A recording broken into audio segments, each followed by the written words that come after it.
Hello students. आज का हमारा चैप्टर है कलर। कलर यानी कि रंग। ये जो चैप्टर है ये गृह प्रबंध, साधन व्यवस्था एवं आंतरिक सज्जा, उसके थ्योरी और प्रैक्टिकल दोनों विषयों में ही पढ़ाया जाता है। क्योंकि हमारा जो ये विषय है उसमें हमारा मुख्य जो एम है दैट इज इंटीरियर डेकोरेशन, यानी कि घर को हमें बहुत सुंदर तरीके से सजाना है। अब हमने पढ़ा गृह सज्जा क्या होती है। गृह सज्जा में क्या होता है कि जो भी हमारे पास सामग्री है उसको एक क्रमबद्ध तरीके से हम सजाते हैं जिससे कि हमें सुख की अनुभूति हो। तो अब गृह सज्जा में हम देखेंगे कि रंग का बहुत अधिक महत्व है। क्योंकि अगर हमारे पास सामान कम है, छोटा घर है, लेकिन अगर हम रंगों का सही चुनाव करते हैं तो उस घर को हम बहुत आसानी से खूबसूरत बना सकते हैं। रंगों का बहुत ही महत्व है।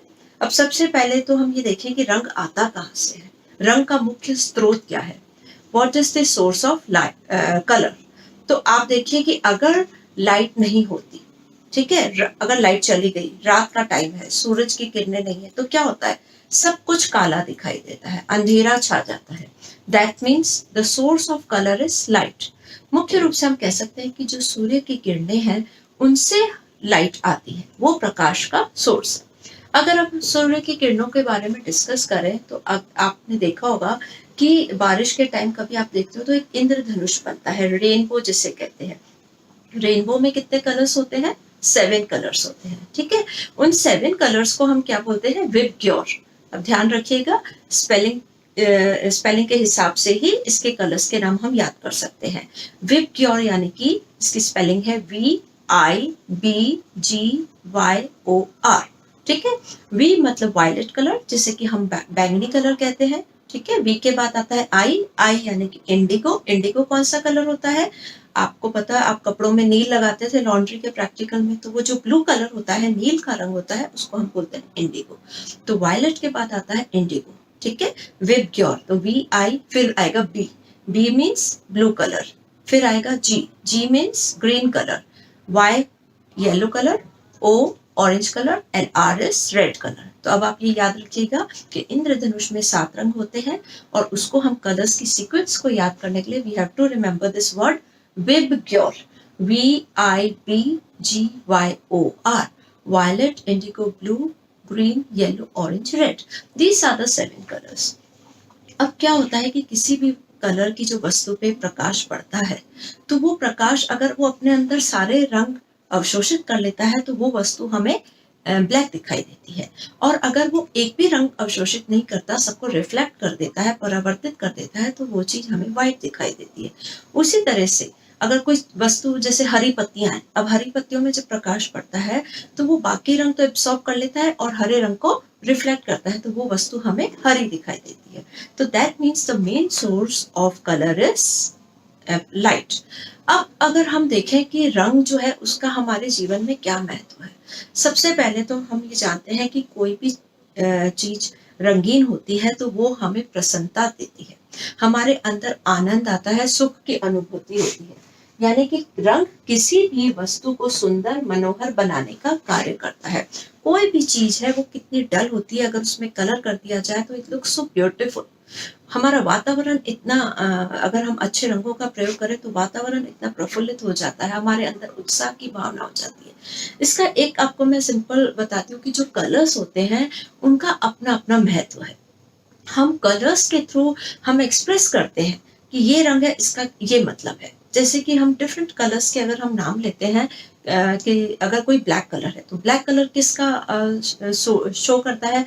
ज्यादातर दुख की भावना होती है तो लोग ब्लैक कलर का उपयोग करते हैं। और इसी तरह अगर हम व्हाइट देखें तो व्हाइट जो है वो शांति का प्रतीक है, पवित्रता का प्रतीक है, ठीक है। उसी तरह से रेड कलर है तो red colour is colour of blood, तो ये गर्म रंग होता है, हमारे अंदर जोश, उत्तेजना भरता है, ठीक है। उसी तरह से ग्रीन कलर आपने देखा, हरा रंग किसका होता है? पौधों का, प्लांट का। दैट मीन्स एक हमें कूल, सुखद अनुभूति देता है। नीला रंग है तो वो हमें बिल्कुल ठंडा रंग होता है, हमें अंदर बहुत कूल, हम गर्मियों में इस रंग का प्रयोग करते हैं। पिंक कलर एक डेलिकेट कलर माना जाता है, जो कि ज्यादातर गर्ल्स के लिए इस कलर को हम गर्ल्स के साथ करते हैं कि it's a delicate colour. Purple colour ले तो इट्स अ रॉयल कलर, इसको बैंगनी कलर को हम राजसी रंग मानते हैं।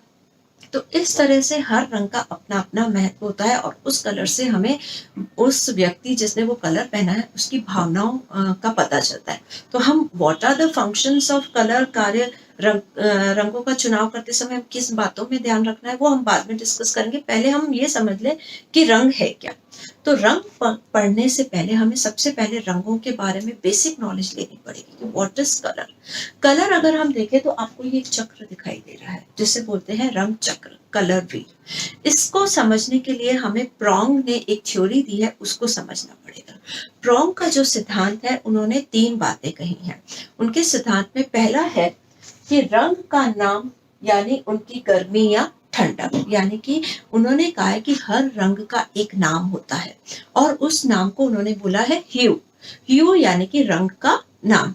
और उन्होंने कहा है कि ये जो रंग होते हैं, कुछ रंग गर्म होते हैं और कुछ रंग ठंडे होते हैं। अब ये रंगों चक्र हम जो बनाने जा रहे हैं तो मैं उसको आपको सिंपल एग्जांपल बताऊंगी कि आपको कैसे स्टार्ट करना है।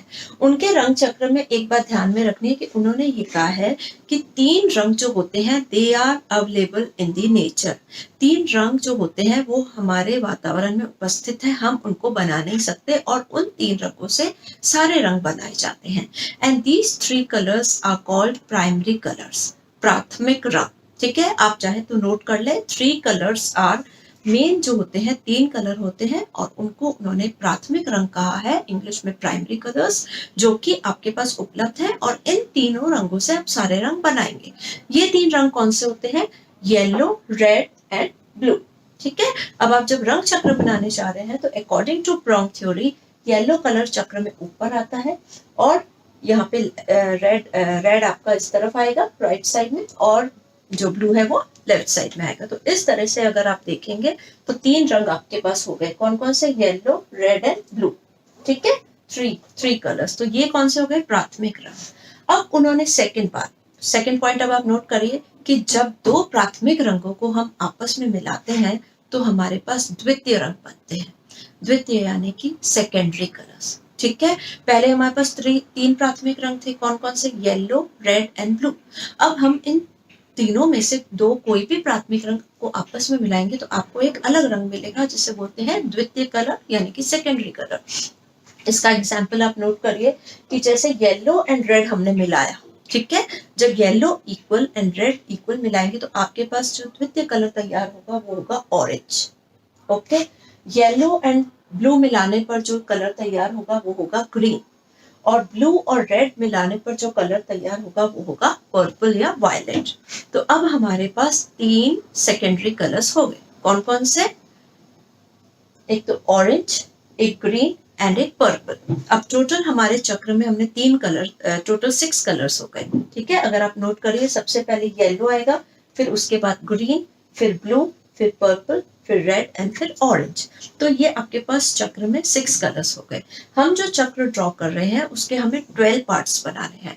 तो आप पहले एक सर्कल बनाइए और उसके आप इस तरह से 4 इक्वल डिस्ट्रीब्यूशन करके हर डिस्ट्रीब्यूशन का आप 3-3 पार्ट्स कर देंगे तो आपके पास 12 हिस्से हो जाएंगे। अब हमने सबसे पहले इक्वल डिस्टेंस पे येलो, ब्लू एंड रेड को पेंट कर दिया। उसके बाद आप येलो और ब्लू के जो सेंटर में है उसमें आप ग्रीन करेंगे, ब्लू और ऑरेंज रेड के सेंटर में पर्पल करेंगे और रेड और येलो के सेंटर में ऑरेंज करेंगे। तो अब आप इस तरह से देखिए कि जब भी अगर आपको ऑरेंज कलर मिलाना है तो आप रेड एंड येलो मिलाएंगे तो ऑरेंज बन जाएगा, आप येलो एंड ब्लू मिलाएंगे तो आपका ग्रीन कलर तैयार हो जाएगा और आप ब्लू एंड रेड मिलाएंगे तो पर्पल कलर तैयार हो जाएगा। तो अब आपके पास 2 तरीके के रंग हो गए, 3 प्राथमिक रंग और 3 द्वितीय रंग। अब तीसरी बात जो उन्होंने कही वो है कि जब एक प्राथमिक रंग और एक द्वितीय रंग को आपस में मिलाते हैं तो एक इंटरमीडिएट कलर तैयार होता है जिसे बोलते हैं अंतर्वृत्ति कलर। जब आपने इनको मिलाया तो आपके पास या तो जिसे हम अंतर्वृत्ति रंग या स्तरीय रंग बोलते हैं, आपके पास इंटरमीडिएट कलर तैयार होगा। ठीक है, ये भी हमें रंग चक्र में बनाना है। जैसे हम सिंपल एग्जांपल लेते हैं, जैसे मैंने ऑरेंज लिया, ऑरेंज के पास कौन सा था? येलो। येलो एंड ऑरेंज जब मैंने मिलाया तो मेरे पास जो इंटरमीडिएट कलर तैयार हुआ वो है येलो ऑरेंज। ठीक है, उसी तरह से येलो एंड ग्रीन मिलाया तो yellow green, green and blue मिलाया तो ब्लूइश ग्रीन और ब्लू एंड पर्पल मिलाया तो blue purple and purple and red मिलाया तो red purple, and red and orange मिलाया तो रेडिश ऑरेंज। तो अब आपके पास कितने कलर्स हो गए? टोटल 12। 3 प्राथमिक रंग, 3 सेकेंडरी कलर और 6 कौन से हो गए? Intermediate colour. तो now you can draw the colour wheel. ठीक है, कलर व्हील समझेंगे तो आगे आप पूरा चैप्टर समझ में आएगा। रंग चक्र को पहले क्लियर करना है। रंग चक्र जब भी ड्रॉ करेंगे तो ऊपर की तरफ येलो आएगा, then this side will come red and इधर आएगा आपका ब्लू। तो अब आपके पास टोटल कितने कलर्स हो गए? 12 कलर्स हो गए। मेन कौन से कलर हुए? 3 प्राथमिक कलर और 3 सेकेंडरी कलर्स। ये हमें याद रखना है। प्राथमिक कलर में कौन सा आएगा? Red, blue and red, yellow and blue. And जो सेकेंडरी कलर्स है वो होंगे ऑरेंज, ग्रीन एंड पर्पल। ठीक है, क्लियर। और इनको जब दो, एक प्राइमरी एंड एक सेकेंडरी मिलाते हैं तो एक इंटरमीडिएट कलर होता है जो कि इनके सेंटर में आएगा। अब हम इस कलर को समझें कि जो प्रॉन्ग ने कहा है कि ये जो कलर्स हैं इनको हम क्या बोलते हैं? ह्यू। आपको रंग का नाम बोलना है तो ह्यू बोलना है। ठीक है, अब इन कलर्स के अलावा हम और कलर्स भी बना सकते हैं। अकॉर्डिंग टू प्रॉन्ग उन्होंने ये कहा है कि जब दो द्वितीय रंगों को मिलाया जाता है तो आपको एक तीसरी श्रेणी का रंग मिलेगा। What does this mean? द्वितीय कलर कौन से थे आपके?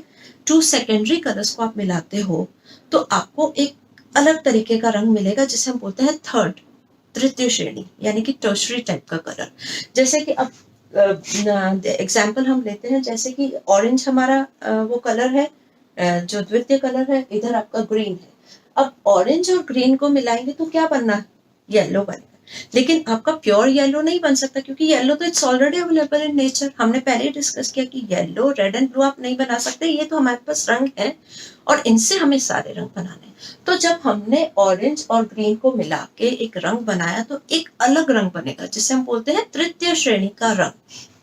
तो ये तृतीय श्रेणी के रंग भी हमारे पास 3 बन सकते हैं क्योंकि जब हमने ऑरेंज एंड ग्रीन को मिलाया तो येलो बना, ग्रीन एंड इसको मिलाया हमने पर्पल को तो ब्लू बना, और पर्पल एंड ऑरेंज को मिलाया तो रेड बना। अब रेड तो हमारे पास क्योंकि ऑलरेडी अवेलेबल है, लेकिन हमने फिर भी इसको दो जो कलर्स है सेकेंडरी कलर्स को मिलाकर बनाने की कोशिश की तो मेरे पास जो रेड बना वो प्योर रेड नहीं होगा, बल्कि कैसा होगा? उदासीन रेड। उदासीन रेड आप समझते हैं, बहुत डल सा रेड। और उसी तरह से येलो भी बहुत डल बनेगा, प्योर तो बना ही नहीं सकते, प्योर इज ऑलरेडी अवेलेबल। उसी तरह से ब्लू भी जो बनेगा बहुत डल बनेगा, जिससे हम बोलते हैं जो टर्शरी कलर्स या तृतीय श्रेणी का रंग या बहुत उदासीन रंग। और ये अगर आप देखेंगे तो जो येलो हमारा बनेगा किसको मिलाने से? Orange and green. तो आपने देखा है स्मोक, धुएं का कलर जो होता है डल सा येलो, तो ये वैसा बनेगा। उसी तरह से जो रेड बनेगा वो भी डल येलो, डल रेड, जैसे कि ब्रिक का कलर होता है ना, बिल्कुल डलिश जो होता है। और उसी तरह से जो आपका ब्लू भी बनेगा वो भी डल, थोड़ा ग्रेइश लुक जिसे हम कहते हैं वैसा बनेगा। तो ये जो रंग हम और बनाने की कोशिश करेंगे तो वो अपना फॉर्म चेंज होता जाएगा, उनमें थोड़ी डलनेस आती जाएगी, वो उदासीन से बनेंगे। ठीक है, तो ये जो पहला सिद्धांत था प्रॉन्ग का वो ये है कि रंग जो होते हैं उनके अलग अलग नाम होते हैं, अलग अलग होते हैं। प्राथमिक रंग होते हैं, सेकेंडरी होते हैं, इंटरमीडिएट होते हैं, तृतीय श्रेणी के होते हैं, फिर उसके बाद चतुर्थ श्रेणी के भी बनते हैं। तो इस तरह से हम रंगों को और बनाते जा सकते हैं। ठीक है, तो ये मेन कलर्स हो गए कलर व्हील के। प्रॉन्ग ने इसमें रेड, व्हाइट और ब्राउन एंड ब्लैक इनको रंग चक्र में इंक्लूड नहीं किया है। दीज कलर्स आर योर, हम ये कह सकते हैं कि हम इन कलर्स को कहीं भी यूज कर सकते हैं, उनको रंग चक्र में नहीं इंक्लूड करके आप ब्लैक, व्हाइट, ग्रे, ब्राउन इनको कभी भी कहीं भी यूज कर सकते हैं। दे आर न्यूट्रल कलर्स, इनको हम बोलते हैं these are colours are neutral. Second जो उनका सिद्धांत था वो ये है कि उन्होंने कहा है कि रंगों का मूल्य होता है। पहला तो क्या कहा उन्होंने? रंगों का नाम होता है, ह्यू होता है, उन्होंने अलग अलग नाम दिए। अब हमें क्या सीखना है? मूल्य। मूल्य is value. According to him colours के मूल्य को बढ़ाया जा सकता है या घटाया जा सकता है। इसमें हमें ये ध्यान रखना है कि हम एक कलर सेलेक्ट करते हैं। फॉर एग्जाम्पल मैंने रेड कलर सेलेक्ट किया, अब मैं इसकी वैल्यू को बढ़ा सकती हूँ और उसकी वैल्यू को घटा सकती हूँ। टू इंक्रीज इट्स वैल्यू मुझे क्या करना पड़ेगा? रेड कलर में मैं थोड़ा सा ब्लैक कलर मिलाऊंगी, फिर उसके बाद थोड़ा और अधिक ब्लैक। तो जैसे जैसे मैं उसमें ब्लैक बढ़ाती जाऊंगी उसकी मूल्य बढ़ता जाएगा। ठीक है, और यदि मैं उसमें व्हाइट मिलाती हूँ तो उसका मूल्य घटता जाएगा। यानी कि आपको हल्का या गहरा रंग, जिसे आप बोलते हो ना, लाल का हल्का, तो यानी कि उसका मूल्य कम हो गया। लाल का जो गहरा रंग है हमने मूल्य को बढ़ा दिया। अब इसमें क्या है, प्रोंग ने कहा है कि अगर रंग का जो ओरिजिनल कलर है उसका मूल्य बढ़ा दिया जाता है, याद रखिए मूल्य कैसे बढ़ाते हैं, उसमें ब्लैक कलर मिलाकर। मूल्य कैसे घटाते हैं, उसमें व्हाइट कलर मिलाकर। मूल्य कितना कम हुआ, it depends upon the quantity of your colour. आप जितना अधिक व्हाइट मिलाएंगे वो रंग का मूल्य उतना ही घट जाएगा, जितना अधिक ब्लैक मिलाएंगे उस रंग का मूल्य उतना ही बढ़ जाएगा। ठीक है। अब जो रंग जो ओरिजिनल कलर है उससे अगर मूल्य कम है तो हम उसे कहते हैं टिंट। ठीक है। जब रंग अपने मूल्य से कम होता है then we call it tint. और अगर मूल्य ज्यादा होता है, जैसे रेड कलर है मैंने उसमें ब्लैक मिला दिया, तो अब मेरा जो रंग बना उसे हम कहेंगे शेड्स। ये चीज आपको ध्यान में रखनी है। जब ओरिजिनल जो रंग होता है उसमें ब्लैक मिला दिया जाता है और उसका मूल्य बढ़ा दिया जाता है तो उसे बोलते हैं शेड। और जब उसमें व्हाइट मिला दिया जाता है उसका मूल्य कम कर दिया जाता है तो उसे बोलते हैं टिंट। तो ये भी आप अपनी जो फाइल आपको बनानी है रंग के टॉपिक के ऊपर, तो आप एक सबसे पहले चाहे तो एक इंद्रधनुष बना सकते हैं, जो कि मैंने आपको बोला है विबग्योर बनाना है आपको, violet, indigo blue, green, yellow, orange, red. उसके बाद आपको इस तरह से एक रंग चक्र ड्रॉ करना है। देन आपको मूल्य चार्ट लिखा हुआ है, उसमें आपको एक मूल्य चार्ट बनाना है। मूल्य चार्ट आप ये इस तरह से देखिए, जैसे मैंने इसमें रेड कलर लिया, ठीक है। रेड कलर लेके मैंने इसमें थोड़ा ब्लैक मिलाया, फिर उसमें ब्लैक मिलाया, उसमें ब्लैक करके लास्ट में मेरा ब्लैक आ गया। तो यहाँ पे मैं लिख सकती हूँ 100% रेड। फिर उसमें मैंने 25% ब्लैक मिलाया तो मैं लिखूंगी 75% रेड, 25% ब्लैक। फिर मैं एक और कॉलम बनाऊंगी, उसमें मैं दोनों को इक्वल लूंगी, तो मैंने 50% रेड, 50% ब्लैक। और उसके बाद मैं थोड़ा सा ब्लैक ज्यादा मिलाऊंगी, तो अब मेरा रेड 25 रह जाएगा और ब्लैक कितना हो जाएगा 75%। और लास्ट का मैं ब्लॉक क्या बनाऊंगी, पूरा ब्लैक, दैट इज 100% ब्लैक। तो ये तो मेरा मूल्य बढ़ गया। अब इसको हम कहेंगे शेड्स। जब मैं मूल्य घटाने जा रही हूँ तो मैंने रेड लिया 100%। अब उसके बाद मैंने क्या किया, रेड में जो है व्हाइट मिलाया, कितना मिलाया 25%। तो फिर नेक्स्ट जो मैं ब्लॉक बनाऊंगी उसमें 75% रेड, 25% रेड। फिर एक और ब्लॉक बना लीजिए आप, जिसमें दोनों 50-50% ले लीजिए। उसके बाद अब मेरे रेड की मूल्य और कम हो जाएगा, तो मैं रेड 25%, फिर 75% व्हाइट, एंड लास्ट में पूरा व्हाइट आ जाएगा, दैट इज 100%। तो अब आपका मूल्य घट गया, जिसे हम बोलते हैं टिंट। तो इस तरह से आप चाहें तो आपका कोई भी फेवरेट कलर लेकर के एक मूल्य चार्ट बनाइए, जिसमें आप मूल्य बढ़ाते हुए और मूल्य घटाते हुए दोनों को शो करें। तो ये आपका हो जाएगा मूल्य चार्ट। ठीक है। सेकंड जो उनका ये था, हमने ये समझा जो उनका सिद्धांत था वो था मूल्य। पहला क्या था, ह्यू, रंगों को नाम दिया है, प्राथमिक रंग, द्वितीय रंग, इंटरमीडिएट कलर्स, टर्शरी कलर्स। और सेकंड क्या था, मूल्य। मूल्य को आप बढ़ा सकते हैं, घटा सकते हैं। तीसरी थ्योरी जो प्रोंग ने दी है वो है उनके तीव्रता। तीव्रता क्या होता है, frequency. Frequency means according to Prang रंगों की तीव्रता को बढ़ाया जा सकता है या घटाया जा सकता है। अब तीव्रता से कई लोग ये हो जाते हैं, मिसजज हो जाते हैं कि तीव्रता को अगर हमें घटाना है तो हम उसमें व्हाइट मिलाते हैं। नहीं, अगर आपने उसमें व्हाइट मिलाया या ब्लैक बनाया तो क्या होगा, मूल्य कम होगा। और तीव्रता डिफरेंट चीज है। तीव्रता क्या होती है, ब्राइटनेस। इसमें क्या आएगा कि कलर की ब्राइटनेस या डलनेस, उसकी जो चमक है या धुंधलापन। अब हमें रंग की चमक कम करनी है या उसका धुंधलापन लाना है, तो दैट इज कॉल्ड फ्रीक्वेंसी। अगर हमने व्हाइट एंड ब्लैक मिलाया तो वो मूल्य कम होगा। अब हमें चमक कम करनी, ठीक है। चमक कम करने के लिए मुझे क्या करना है कि मैं रंग में उसका ऑपोजिट कलर मिलाऊं। जैसे कि हम यहाँ देखें तो रेड का ऑपोजिट कलर कौन सा होता है, ग्रीन। हमेशा ध्यान रखिएगा, दिस इज रेड और इसका ऑपोजिट कलर है ग्रीन। अगर मेरे पास कोई चीज लाल बहुत ज्यादा चमकीली है और मुझे उसकी ब्राइटनेस को कम करना है, तो मैं लाल में कौन सा रंग मिलाऊंगी, उसका जस्ट ऑपोजिट कलर। उसका जस्ट ऑपोजिट कलर कौन सा है, ग्रीन। मैंने रेड में ग्रीन मिलाया तो मेरा जो रेड है जो बहुत ब्राइट था, मुझे आंखों में चुभ रहा था, वो थोड़ा सा डल हो जाएगा, थोड़ा सा उसमें धुंधलापन आ जाएगा।